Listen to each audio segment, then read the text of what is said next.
All righty. Awesome. I got to share my screen over here to where you guys can see it.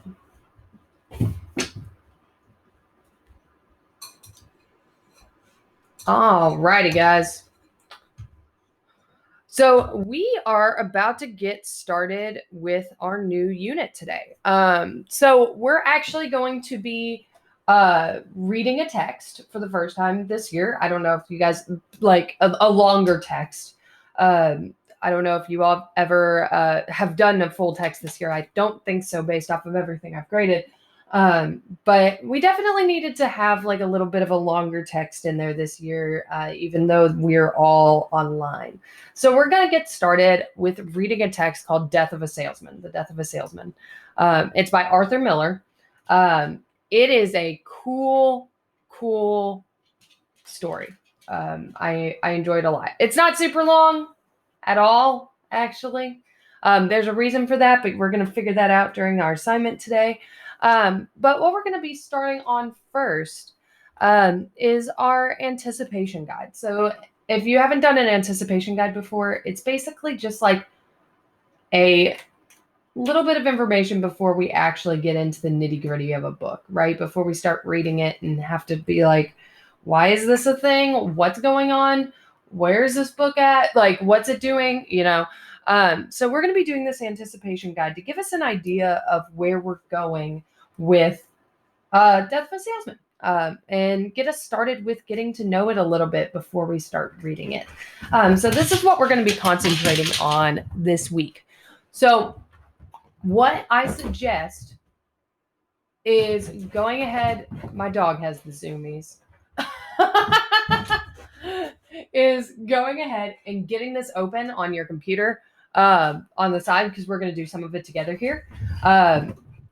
And it's just here, anticipation guide, and then Death of a Salesman anticipation. I'm just going to go ahead and pull it up right here. I'll give you guys just a couple minutes to do it. And for those that are watching the recording right now, I am going to record all of our discussion about everything. So you can utilize this discussion as you make your own answers and things like that. So I would also have your copy of the anticipation guide open.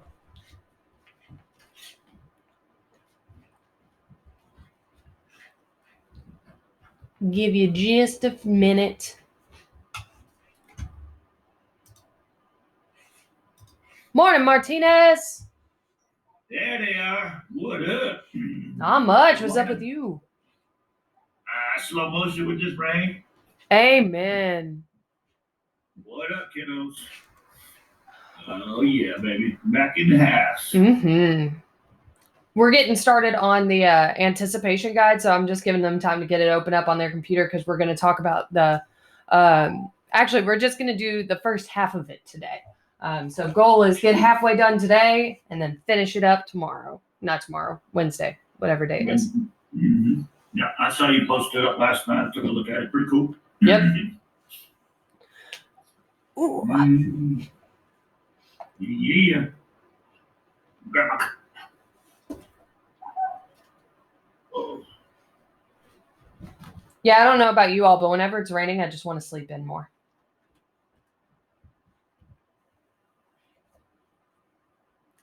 Alrighty. Seems like a good time. Probably had enough time to get that open up, ready to go. So what we've got here is actually six questions, 6 kind of things that we're talking about, but there are a couple questions within each question. So I broke it up a little bit. But we have 6 different things that we're going to be doing. Today, we're going to work on the first 3. So we're going to get halfway done today, finish it up the next day of class.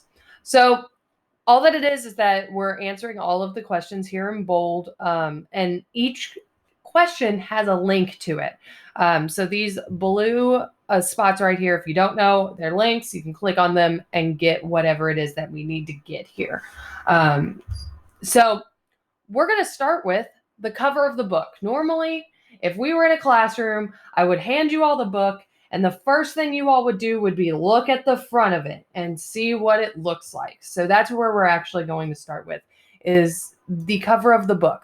I'm not getting fancy with this. All I ask you to do is take a look at this picture right here. And the first question is to simply describe it. What do you notice about this picture? What about the colors? What about anything? What do you notice? And feel free to throw it in chat and we can talk about it.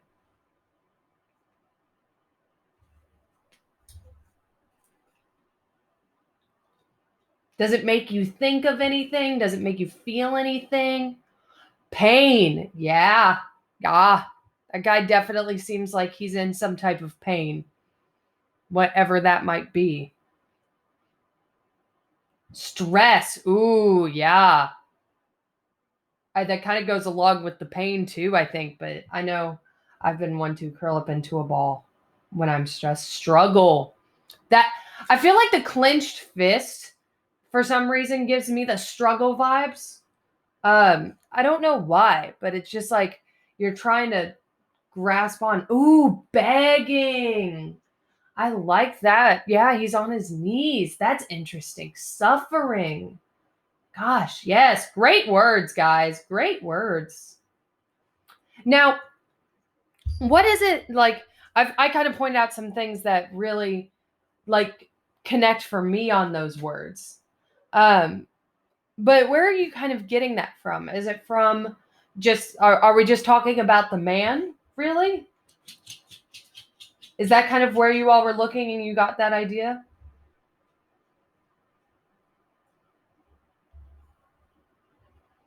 So Maya, you were looking at the man? Gotcha. Yep. Makes total sense. What do the colors do? Because it's a very specific choice, right? To color your book whatever way. Like Great Gatsby, that's a dark blue book, right? This one is like black and white, dead up. How does that help support those words that you just used to express what this feels like, what this cover makes you think of? It's a depressing color. Yeah, it is kind of depressing. Black is always depressing, but this is kind of like a gray. Like it's kind of like the color of the sky outside right now with this rain and stuff.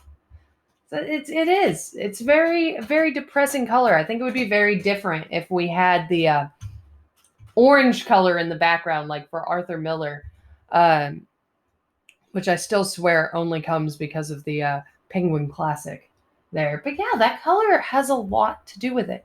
So in those boxes here, um, provide a version in your words. Describe what this picture looks like. Describe what this cover looks like to you. And then what does it make you think about the book? So we got all these great words kind of started: suffering, begging, struggle, stress, pain. What does that make you think about the book? This can be anything. Not even joking. Absolutely anything. There are no wrong answers here. What does that make you think about the book? So I'll give you guys just a couple of minutes to get that written in. And by a couple of minutes, I mean like a minute, because I'm sure you all have already been writing.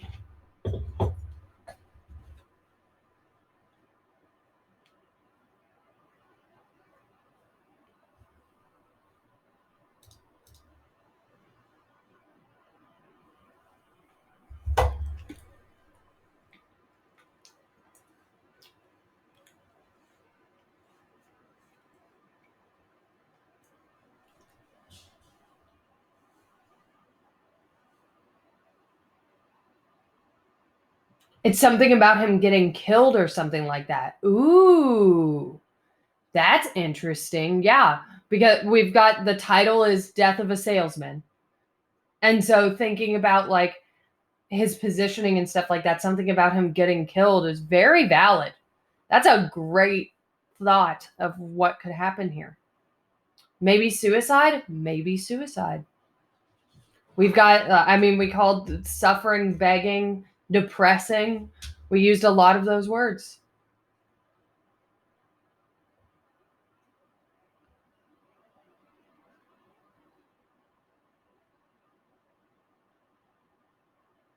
I think that's really good. I think you guys are really hitting the nail on the head there with what I wanted to see of you guys on that one. Cool. Okay. So we're going to look at number 2. We're going to take the next step. The next thing that you would do if I handed you a book in the classroom is probably flip it open to a random page and look at it, right? I know I'm a person that does that because I like to know what I'm in for. So what we're going to do is we're going to actually open the text and we're just going to scroll to a random page and we're going to see what we notice about it. So here's the book. I'm going to pick a random page. Okay, right here.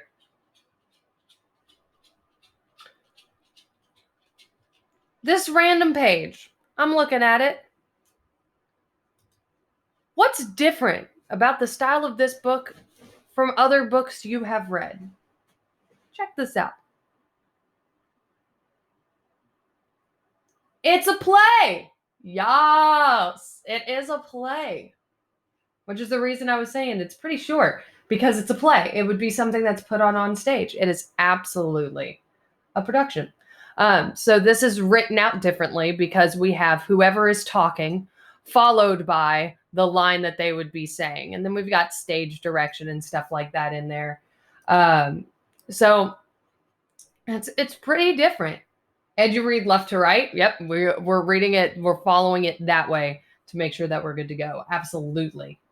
So this one is different because it is a play. And obviously I asked what type of book is this? Y'all nailed it. It's a play. And the way that you can kind of describe this difference, besides just saying it's a play all over again, this is dialogue. It's all dialogue. It's not any extra like fancy words and things like that, descriptions of things. We do get like the stage directions and stuff like that, but nothing too crazy. So yeah. And my animals are back to being wacky.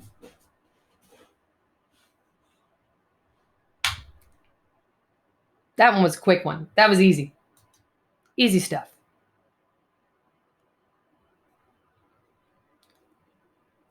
And so our last one for today, and this one is the one that I think is going to take a little bit. So this is why I kind of saved this. What we're going to do is we are going to check out this review of one of the first time they put on the shows.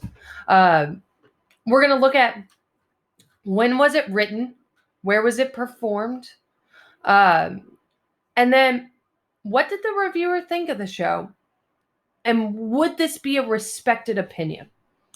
So what I'm going to do here, this is an actual New York Times article. I'm going to read this out loud to you guys because I know some people just prefer that. It's just a little bit easier. I'm going to move my camera to where it's out of the way. But I'm going to read this out loud. Follow along, and we're going to find some information in here and make some assumptions. So, February 11th, 1949, at the theater by Brooks Atkinson. Arthur Miller has written a superb drama.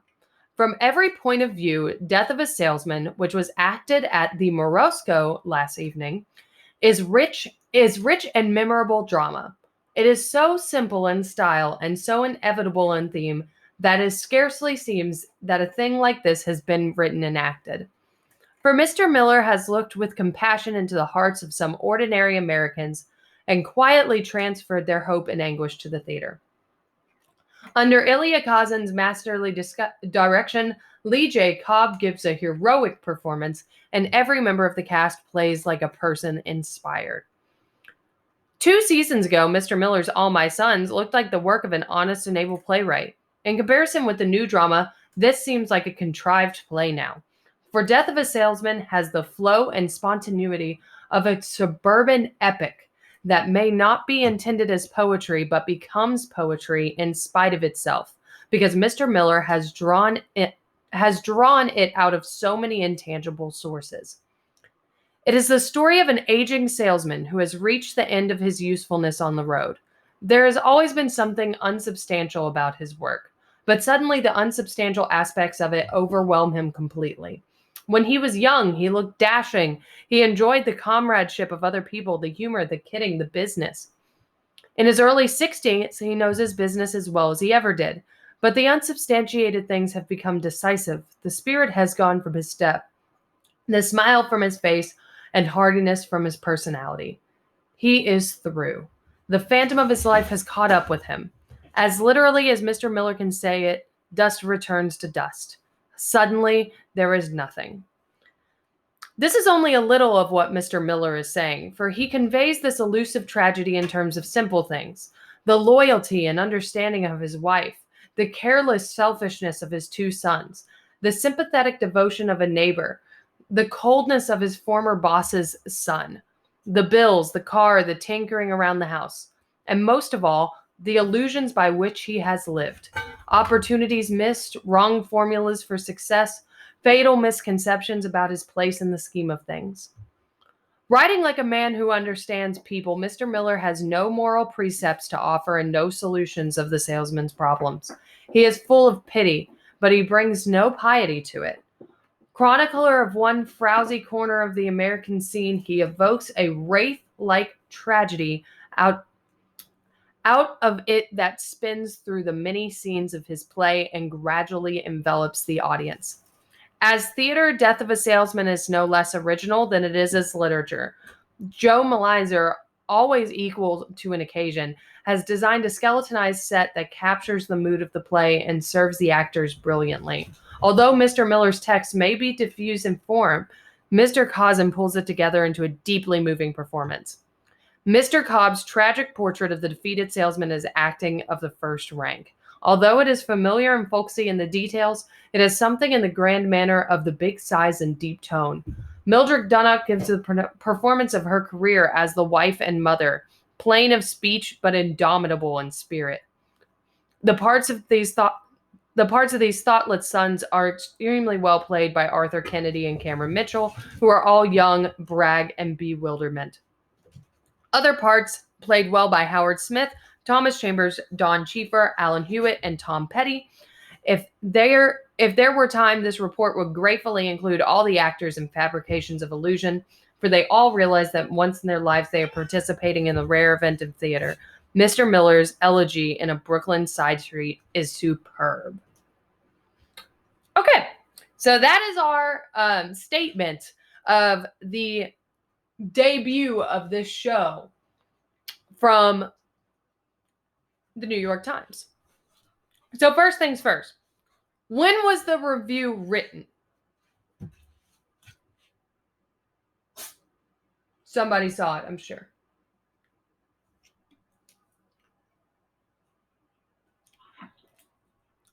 February 11th, 1949. Yep, February 11th, 1949. Right up there at the top. So that was what? Oh God, math. 49. I'm going to round up to 50 to where I can do math. 50, 60, 70 years ago. 72 years ago. So I guarantee you, maybe your great-grandparents or grandparents, depending on how old your family is, may have been alive for this moment. And this is a relatively new piece of production that is really, really big, right? In the scheme of things. This is relatively new. So, where was the play performed? Did anyone catch that?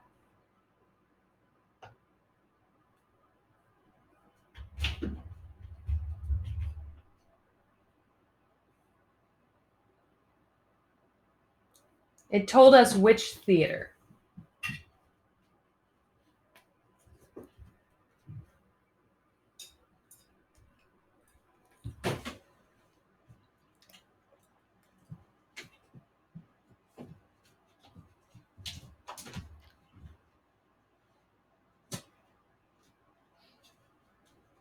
I'll tell you, it's in the first sentence. Arthur Miller has written, okay, maybe not that first sentence, the second sentence. Arthur Miller has written a superb drama. From every point of view, Death of a Salesman, which was acted at the Morosco last evening, is a rich and memorable drama. What's the theater's name? Morosco Theater? Yep, Morosco. The Morosco Theater. And we're going to learn more about that when we do the second half of this. So we'll learn a little bit about the Morosco Theater, where it is and all that jazz. But yeah, it is in the Morosco Theater. So what did the reviewer think of the show? Give your version of what this reviewer thought. Someone give me an idea of what they think this reviewer thought.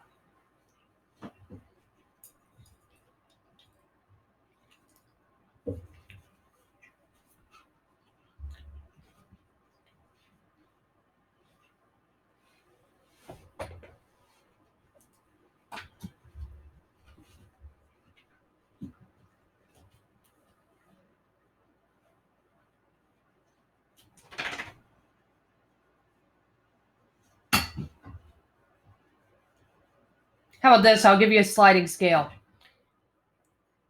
What did the reviewer think? Bad, good, great, epic. What do y'all think? Good. They definitely thought it was good.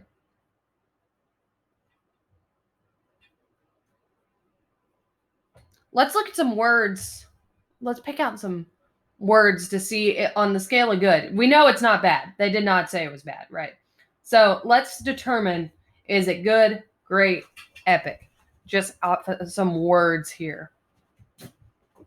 So, rich and memorable.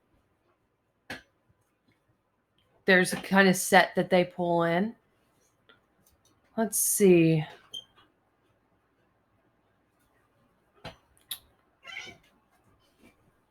Right here it says under masterly direction. Lee J. Cobb gives a heroic performance. Every member of the cast plays like a person inspired.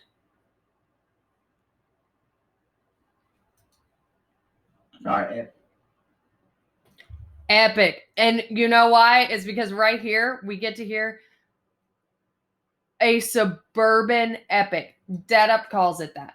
So when they're using the word epic here, like for us, obviously, when we say epic, we're like, this is next level. This is amazing. This is a really big deal, right?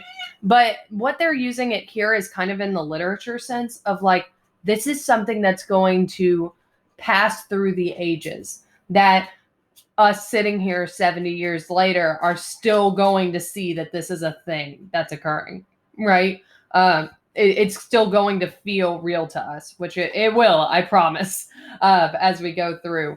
I think a lot of us have seen people in our lives that go through something like this, even if it's just in a little bit of a different way. And that's why I really like this book. I think it's really interesting. But yeah, it's epic, man. It's not just good. It's not just great. These guys were like, this is epic. They compliment the director, the people in the cast that are performing. Down here, they go into the set design. They compliment that. Like, they make sure to compliment everybody. They were like, this is a whole nother level of epic. So then this is New York Times, right? And this is New York Times in the 50s. Like, obviously nowadays we have all of our like fake news, blah, blah, blah. Like we talk a lot about the trustworthiness of our news sources, right? Back then in the 50s, is this something the New York Times, would this be something that they would respect?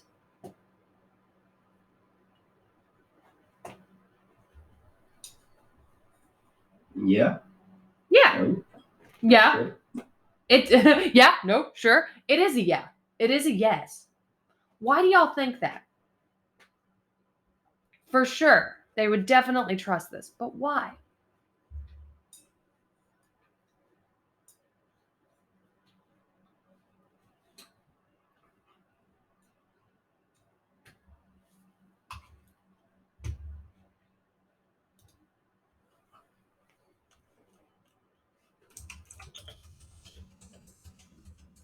Martinez, please. So, Say it again? Well, you call me Christian? yeah, say answer the question. Who, me? Yeah. I'm facilitating today. You guys need to answer.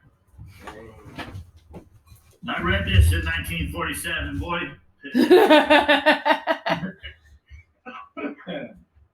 Yeah. What, you stuck? You need help? Yeah. Well, let's think about this.